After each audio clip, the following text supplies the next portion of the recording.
बेखतर कूद पड़ा आतिश नमरूद में इश्क, बेखतर कूद पड़ा आतिश नमरूद में इश्क, अकल है महवे तमाशा लबे बाम अभी। कल हमने कौम के सामने प्रेस कॉन्फ्रेंस भी की, इंफॉर्मेशन मिनिस्टर साहब भी मौजूद थे और इसमें कोई दो राय नहीं है। जो लॉ मिनिस्टर ने बात की और जो मौलाना पता नहीं लिखते हैं साथ के नहीं, हामिद रजा साहबजादा हामिद रजा साहब, उन्होंने हमारी तर्जमानी की है। मैं उनका भी शुक्रगुजार हूँ और कुछ मुफ्ती साहिबान का भी शुक्रगुजार हूँ जिन्होंने कल की प्रेस कॉन्फ्रेंस के बाद हमारी रहनुमाई फरमाई। हकीकत में वो लुत्फ़े ज़िंदगी पाया नहीं करते जो याद मुस्तफ़ा से दिल को बहलाया नहीं करते। ये तो मुमकिन नहीं है जनाब स्पीकर, जैसे आपने अपने जज्बात का इजहार किया कि नबी पाक सल्लल्लाहु अलैहि वसल्लम की नामूस पर हमारी जाने माल और हमारे बच्चे, जब ये सारे हमारा ईमान का हिस्सा कुर्बान करेंगे तो फिर हमारा ईमान मुकम्मल होता है। इसमें कोई दूसरी राय नहीं। जितने लोग यहां पर बैठे हुए हैं, इवन यहां पर जो हमारे मिनॉरिटी से ताल्लुक रखने वाले लोग हैं, वो भी इस बात का अकीदा रखते हैं।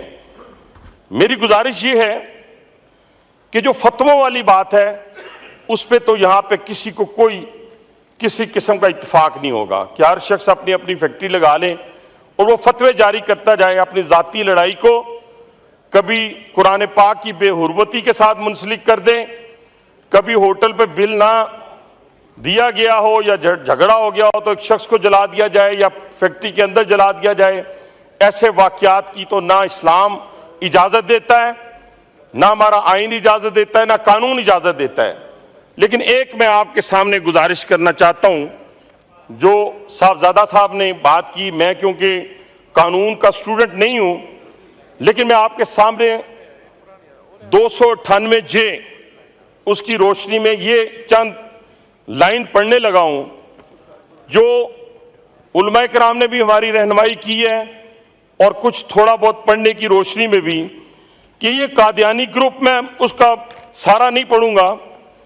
ये जो ग्रुप है ये अपने आप को अहमदी कहलवाएं या किसी और तरीके से अपना नाम रख लें, ये किसी तौर के ऊपर अपने मजहब की तबलीग या तशहीर करे या दूसरों को अपना मजहब कबूल करने की दावत दे या किसी भी तरीके से मुसलमानों के मजहबी एहसासात को मजरूह करे, इसे किसी एक किस्म की सजा दी जा सकती है, वो 3 साल होगी और ये जाहिरन भी नहीं कर सकते जो इसमें लिखा है और ये छुप कर भी नहीं कर सकते। अब हुआ क्या है? हुआ ये है कि फैसले के अंदर जो 42 नंबर पैरा है उसके अंदर आखिर में जाकर यह कहा गया है, ताहम अपने घरों, इबादत गाहों और अपनी निजी मखसूस इदारों के अंदर उन्हें कानून के तहत मुकर्रर करदा। कहां पे कानून? कानून तो कहता है कि ना जाहिरन ना छुपे हुए, यानी इसका मतलब यह है कि वो एक अपनी इबादतगाह बनाएं सैटेलाइट टाउन रावलपिंडी के अंदर, उसके अंदर मुसलमानों को बुलाएं और उनको मुर्तद करें। इसका यह मतलब है।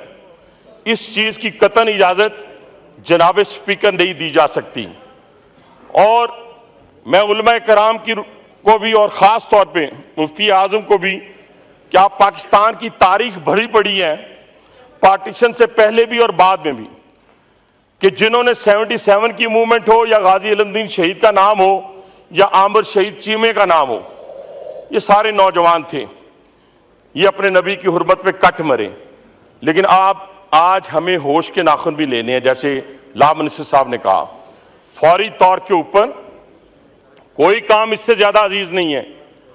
पार्लिमानी कमेटी बने और उलमाए कराम को बुलाएं, मुफ्ती आजम को बुलाएं, बाकी तमाम जितने भी हमारे अकायद के लोग हैं सबको फौरी तौर पे हुकूमत पाकिस्तान जिसकी जिम्मेदारी है वो इकट्ठा करे। उसके बाद जिस कंसेंसस पे आप पहुंचे उसके बाद ये हम अपने मुअज़्ज़ज़ जो जज साहिबान हैं उनके सामने लेके जाएं। इसको रिव्यू में लेके जाना है, इसको क्यों कौन सा तरीका इख्तियार करना है, ये लॉ का स्टूडेंट भी जानता है, जज भी जानते हैं, सारे जानते हैं, लेकिन इसको ना अंडर द कारपेट किया जा सकता है जनाब स्पीकर जी। ना ही छोटी मोटी कमेटियों से काम चलेगा। इसका फौरी हल निकालना है ताकि ये इबहम दूर हो सके। इस वक्त लोगों के दिल दुखे हुए हैं। हाँ, मैं फिर बार बार कह रहा हूं, किसी को इजाजत नहीं देनी चाहिए और जो भी फतवे दें उसे कानून जो आपका मौजूद है उसको आईनी हाथों से निपटना चाहिए। बहुत शुक्रिया, बहुत मेहरबानी।